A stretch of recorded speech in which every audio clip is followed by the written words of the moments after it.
ان الحمد للہ والصلاة والسلام علی رسول اللہ اما بعد قال اللہ تبارک و تعالی فی القرآن المجید والفرقان الحمید ومن اعرض عن ذکری فإن له معیشة ضنکا۔ محترم سامعین کرام، اس وقت اکثر آپ جس بھی اپنے بھائی سے، دوست سے، عزیز سے، رشتہ دار سے ملیں گے، وہ اپنے مسائل کا، پریشانی کا شکار آپ کو نظر آئے گا، اپنے مسائل کا گلہ کرے گا، یہ معاملہ ہے، یہ معاملہ ہے۔ اور خصوصی طور پر جو ہے وہ جس کا تذکرہ کریں گے، مالی معاملات، فنانشلی طور پر ہر بندہ اس وقت ڈسٹرب ہے۔ گو کہ ہمارے حکمرانوں کی یہ غلط پالیسیاں بھی ہیں، ان کی ناکام پالیسیاں اور غلط حکمت عملیاں ہیں، جس کا خمیازہ آج ہم اور آپ بھگت رہے ہیں۔ کوئی وزیر، کوئی مشیر، کوئی ایم پی اے، کوئی ایم ایل اے، کوئی ایم این اے، کوئی بھی اس محکمے سے، ان وزارتوں صدارتوں سے وابستہ انسان آپ کو لائن میں کھڑا آٹا لیتا نظر نہیں آئے گا، چینی لیتا نظر نہیں آئے گا۔ ذلیل ہو رہی ہے تو عوام، اس میں نون لیگ بھی ہے، اس میں پی ٹی آئی بھی ہے، اس میں کاف لیگ بھی ہے، اس میں پیپلز پارٹی بھی ہے، اس میں جمعیت علماء اسلام بھی ہے۔ حکمران اوپر عیاشیاں کر رہے ہیں، حکمران مزے سے اپنی حکومتیں کر رہے ہیں۔ چاروں صوبوں میں چاروں حکومتوں کی اپنی اپنی حکومت ہے، ذلیل و رسوا عوام ہو رہے ہیں۔ گو کہ ہمارے حکمرانوں کی غلط پالیسیاں ہیں، لیکن کچھ ایسی چیزیں ہیں جو انسان کی ذات سے بھی متعلق ہوتی ہیں۔ یہ سارے معاملات تب پیش آتے ہیں جب انسانوں کے اندر گناہ حد سے زیادہ بڑھ جاتے ہیں۔ گناہ کے محترم بھائیوں، انفرادی بھی نقصانات ہوتے ہیں، اجتماعی بھی نقصانات ہوتے ہیں۔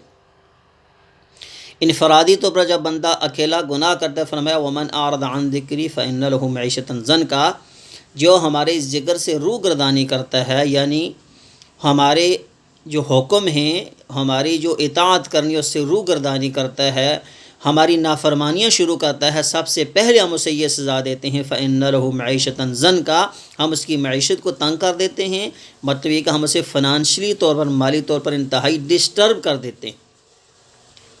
اور اگر اجتماعی طور پر دیکھا جائے، فرمایا وَكَمْ أَهْلَكْنَا مِنْ قَرْيَةٍ بَطِرَتْ مَعِيشَتَهَا فَتِلْكَ مَسَاكِنُهُمْ لَمْ تُسْكَنْ مِنْ بَعْدِهِمْ إِلَّا قَلِيلًا، کہ کتنی ہی بستیاں تھیں، ہم نے ان کو تباہ و برباد کر دیا، ان کی معیشت کو تہس نہس کر کے رکھ دیا، ان کے بڑے بڑے محلات، بڑے بڑے مکانات جن میں وہ رہتے ان کو ختم کر دیا۔ وجہ یہ تھی کہ وہ سارے نافرمان تھے۔ اور کبھی کبھی اکیلے انسان کے گناہ پوری امت کے لیے جو ہے وہ وبال کا سبب بن جاتے ہیں۔ موسیٰ علیہ السلام دعا کرنے کے لیے اپنی امت کو لے کر نکلے، اللہ نے کہا موسیٰ تیری قوم میں ایسا بندہ ہے جس کی وجہ سے بارش نہیں ہو رہی، یہ اٹھے گا تو تب بارش ہوگی۔ اس بندے نے کہا یا اللہ، ساری مخلوق کے سامنے جب میں کھڑا ہوں گا لوگ سوچیں گے یہ بدبخت ہے جس کی وجہ سے ہم عذاب میں مبتلا تھے۔ التجائیں کی، وہاں بیٹھ کر مناجات کی، اللہ کے آگے رویا، گڑ گڑایا، اللہ کریم نے بارش جو ہے برسانا شروع کر دی۔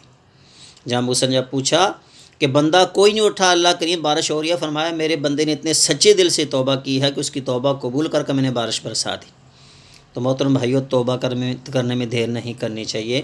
گناہ ہو جانا یہ انسان کی فطرت میں ہے، انسان گناہ گار ہے، کل بنی آدم خطاؤن، گناہ ہو جاتا ہے، لیکن توبہ کرنے پر اس طرح ہو جاتا ہے کیوم ولدتہ امہ، گویا کہ آج ہی اس کو اس کی ماں نے جانا ہے۔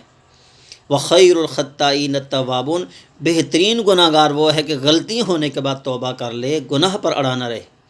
الا من تاب وآمن وعمل صالحا فاولئک یبدل اللہ سیئاتہم حسنات۔ محترم بھائی، دنیا کی کوئی کمپنی جس کا آپ ساری زندگی نقصان کریں، بعد میں آپ کو وہ پیسے دے کر آپ کا پورا پچھلا جو ہے وہ پورا ریکارڈ جو ہے آپ کو وہ ریٹرن نہیں کرے گی کہ آپ نے ہمارا یہ بھی نقصان کیا، اس کے بھی پیسے لیں، یہ بھی نقصان کیا، اس کے بھی پیسے لیں۔ اللہ کی ذات، اللہ فرماتے ہیں ساری زندگی نافرمانیاں کرو، سچے دل سے توبہ کرو، یبدل اللہ سیئاتہم حسنات، اللہ تمہارے گناہوں کو بھی نیکیوں میں تبدیل کر دیں گے۔ محترم بھائیو، توبہ کریں۔ وَلَيْسَتِ التَّوْبَةُ الَّذِينَ يَعْمَلُونَ السَّيِّئَاتِ، گناہ گار اس وقت توبہ کر رہے جب اس کے سامنے اس کی موت ہو، اس وقت توبہ قبول نہیں ہوتی۔ جس طرح فرعون نے کہا میں موسیٰ اور ہارون کے رب پر ایمان لاتا ہوں علیہم السلام، کہا اب ایمان لاتا ہے جب صحت تھی، تندرستی تھی، جب تیرے اندر طاقت تھی، گھمنڈ تھا، غرور تھا، تکبر تھا، اس وقت تو ایمان تو نہیں لایا۔ اب سامنے بہت نظر اب کہتا ہے میں ایمان لاتا ہوں، تو توبہ محترم بھائیو اس وقت ہے جب انسان ہوش و حواس میں ہو۔ اور توبہ کا طریقہ کیا؟ میرا حضور نے فرمایا کہ بہترین طریقے سے وضو کرے، 2 رکعت صلاۃ التوبہ ادا کرے، اس کے بعد دعا کرے، اور یہ ذہن میں رکھے یا اللہ یہ جو میں نے گناہ کی اس پر مجھے ندامت ہے، شرمندگی ہے، یا اللہ آئندہ میں کوئی گناہ نہیں کروں گا، یا اللہ میں سچے دل سے توبہ کرتا ہوں۔ فرمایا اس نیت کے ساتھ جو بندہ 2 رکعت نماز پڑھ کر اللہ سے دعا کرتا، اللہ اس کے گزشتہ سارے گناہ معاف فرما دیتے ہیں۔ محترم بھائیو، جب بندہ نیکی کی نیت کرتا ہے تو اس کی ایک نیکی لکھی جاتی ہے، جب نیکی کر گزرتا ہے تو اس کی 10 نیکیاں لکھی جاتی ہیں۔ گناہ کا ارادہ کرتا ہے، گناہ نہیں لکھا جاتا، گناہ کر بھی دیتا ہے تو 1 لکھا جاتا ہے، لیکن جب بندہ گناہ سے توبہ کرتا اللہ اس کے گناہوں کو بھی نیکی میں تبدیل کر دیتے ہیں۔ بتائیے ہے کوئی ایسی ذات جس نے اس طرح کا پیکج دیا ہو؟ کچھ ایسے چھوٹے چھوٹے اعمال ہیں جن کو ہم کچھ بھی نہیں سمجھتے، اگنور کر دیتے ہیں، اگر ہم ان پر غور کریں اللہ کریم ان اعمال کی وجہ سے بھی ہماری بخشش فرماتے ہیں۔ فرمایا جو بندہ اذان سنتا اس کے بعد دعا پڑھتا ہے اشہد ان لا الہ الا اللہ واشہد ان محمد عبدہ ورسولہ رضیت باللہ ربا وبمحمد صلی اللہ علیہ وسلم نبیا وبالاسلام دینا، فرمایا اللہ اس کے گزشتہ سارے گناہ معاف فرما دیتے ہیں۔ فرمایا وضو کر کے جو پڑھتا ہے اشہد ان لا الہ الا اللہ واشہد ان محمد عبدہ ورسولہ اللہم اجعلنی من التوابین وجعلنی من المتطہرین، فرمایا اللہ اس کے گناہ اس طرح معاف فرماتے کہ اس کے پلکوں کے نیچے سے بھی گناہ معاف فرما دیتے۔ فرمایا جو نماز پڑھتا ہے جب امام کہتا ہے للضالین اور بندہ ساتھ کہتا آمین، فرمایا اس کے گناہ بھی معاف فرما دی جاتے ہیں کہ اس کی آمین اگر فرشتوں کی آمین کے ساتھ مل جائے۔ فرمایا جب امام کہتا ہے سمیع اللہ لمن حمدہ، بندہ کہتا ہے ربنا اللہم ربنا لک الحمد، یہ الفاظ یہ اس کا قول فرشتوں کے قول کے ساتھ مل جائے، فرمایا اللہ اس کے پھر بھی گناہ معاف فرما دیتے ہیں۔ فرمایا بندہ کھانا کھاتا ہے اس کے بعد دعا پڑھتا ہے الحمد للہ الذی اطعمنا وسقانا وجعلنا من المسلمین، الحمد للہ الذی اطعمنی من غیر حول ومنن، فرمایا اللہ اس کے گزشتہ گناہ معاف فرما دیتے ہیں۔ راستے میں سے کوئی تکلیف دہ چیز اٹھاتا ہے، کوئی پتھر ہے، کوئی کانٹا ہے، کوئی کسی قسم کا مسئلہ ہے، فرمایا اس وجہ سے اللہ کریم انسان کے گناہ معاف فرما دیتے ہیں۔ جو بغیر کسی مسلمان بھائی کو لالچ کے، بغیر کسی لالچ کے ملنے کے لیے جاتا ہے، اللہ اس کے اس عمل سے بھی اس کے گناہ معاف فرما دیتے ہیں۔ اور محترم بھائی جب انسان ان چھوٹے چھوٹے اعمال کو اگنور کر کے گناہ پر اڑا رہتا ہے، فرمایا اللہ اس کے دل کو سیاہ کر دیتے ہیں، پھر اس کو گناہ لگتا ہی نہیں۔